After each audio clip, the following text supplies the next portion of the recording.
Assalamualaikum warahmatullahi wabarakatuh. Nama saya Amalia Aska, NIM A5101701775 dari Program Studi PGSD FKIP UMS, Universitas Muhammadiyah Surakarta.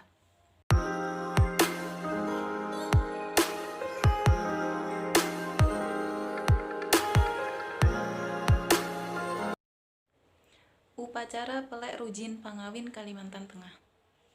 Nah, di mana di sini Indonesia sendiri memiliki keberagaman dan perbedaan. Adapun keberagaman dan perbedaan itu sendiri merupakan identitas bagi bangsa Indonesia. Adapun keberagaman diantaranya agama, suku, budaya, bangsa, dan lain sebagainya. Maka dari itu, saya di sini akan mengambil keberagaman mengenai upacara Pelek Rujin Pangawin Kalimantan Tengah yang menurut saya adalah budaya yang sangat unik, upacara pernikahan yang sangat unik. Maka dari itu, saya akan menyampaikan mengenai rangkaian upacara Pelek Rujin Pangawin Kalimantan Tengah. Pengertian Pelek Rujin Pangawin yaitu arti dasarnya adalah pedoman dasar perkawinan. Adapun dalam Pelek Rujin Pangawin itu dijelaskan mengenai tata cara dan persyaratan yang ditempuh dalam beberapa kegiatan ritual perkawinan, baik sebelum pelaksanaan maupun dalam rangkaian pelaksanaan perkawinan. Serta di dalamnya dibahas mengenai awal mulainya kehidupan berumah tangga, termasuk di dalamnya adanya jalan adat yang harus dipenuhi oleh pengantin laki-laki kepada perempuan dan keluarganya. Hak, kewajiban, dan tanggung jawab perkawinan, semua itu termuat dalam Pelek Rujin Pangawin, yaitu pedoman dasar dalam perkawinan. Adapun ritual yang pertama terdapat pengantin Haguet atau Mandai. Nah, dalam ritual ini, di mana pengantin laki-laki dan perempuan dirias sebagaimana raja dan ratu. Setelah pengantin laki-laki siap sebagaimana raja, maka pengantin laki-laki beserta keluarganya dapat memulai perjalanan menuju ke rumah pengantin perempuan. Akan tetapi, dalam perjalanan menuju rumah pengantin perempuan tidak mudah dilalui dengan begitu saja. Dalam ritual yang kedua, itu terdapat lawang skepeng. Nah, karena itu lawang skepeng itu merupakan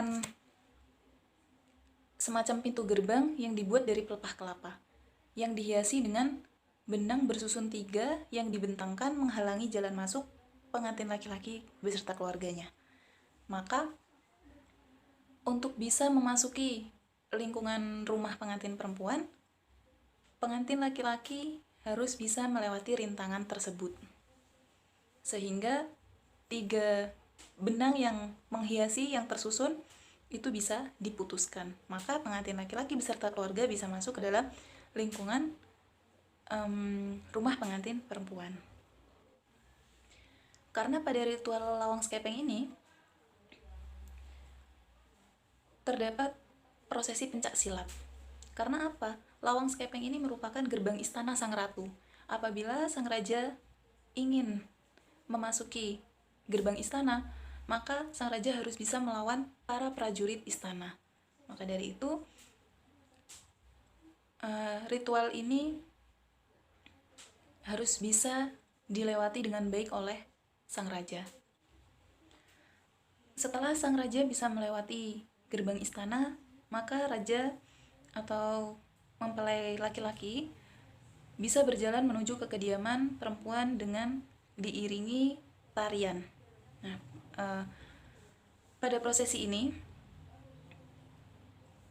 apabila sang raja atau mempelai laki-laki sudah sampai di depan pintu rumah kediaman perempuan, maka tidak dengan mudah pengantin laki-laki masuk begitu saja. Akan tetapi, dalam ritual ini, ritual yang disebut Haluang Hapele, di mana dalam prosesi ini kedua belah pihak mengadakan dialog seolah-olah mengadakan tawar-menawar mengenai jalan adat. Nah, dialog tawar-menawar ini melalui seorang perantara yang disebut tukang luang. Luang ini adalah orang yang dahulu menjadi perantara pada acara Hakumbang Auh, yaitu Tatean Tupai. Nah, karena di depan pintu ini dipasang papan dan selembar kain untuk menghalangi raja dan keluarganya untuk tidak langsung dapat masuk ke dalam istana ratu atau rumah mempelai perempuan. Maka disitulah diadakan ritual tawar-menawar. Bagaimana baiknya jalan adat dilaksanakan. Biasanya dalam ritual haluang hapele itu pihak mempelai laki-laki dan perempuan membentuk satu kelompok utusan. Jadi dalam suatu utusan tersebut terdapat 3, 5, atau 7 orang untuk melakukan tawar-menawar. Dari pihak laki-laki, yaitu sebagai pihak yang menjawab menyanggupi atau tidak, sedangkan untuk utusan dari pihak perempuan, yaitu sebagai pihak yang mengajukan tuntutan atau syarat perkawinan. Haluang hapele ini melambangkan bahwa suami istri dalam kehidupan bersama-sama nanti harus senantiasa saling mengerti satu sama lain. Dan segala persoalan hendaknya dipecahkan melalui musyawarah antara suami dan istri. Maka dalam hal ini diadakan tawar-menawar antara pihak laki-laki dan perempuan melalui sekelompok utusan.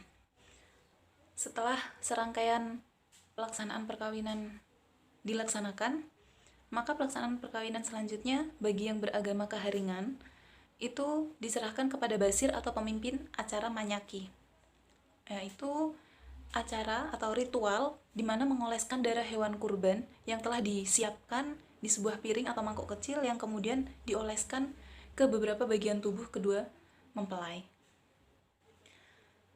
Pada proses acara ini, kedua mempelai didudukkan di atas gong sambil memegang sebatang pohon sawang dan rabayang yang diikat bersamaan dengan dereh uwei. Adapun jari telunjuk mereka menunjuk ke atas sebagai tanda bahwa mereka berdua bersaksi kepada Ranjing Hatala, langit. Kaki mereka menginjak jala dan batu sebagai tanda bahwa mereka berdua juga bersaksi kepada penguasa alam bawah. Ruang pelaminan adalah tempat khusus acara pengantin babalai atau pengantin bersanding. Di tempat inilah mereka mengikrarkan janji terhadap satu sama lain sebagai janji sehidup semati bahwa sepasang suami istri ini siap menjalani rumah tangga mereka. Ritual ini disaksikan oleh pemimpin agama maupun pemuka adat. Terima kasih. Cukup sekian penyampaian presentasi kami Pelek Rujin Pangawin dari Kalimantan Tengah. Apabila ada pertanyaan, bisa dituliskan di kolom komentar. Terima kasih. Wassalamualaikum warahmatullahi wabarakatuh.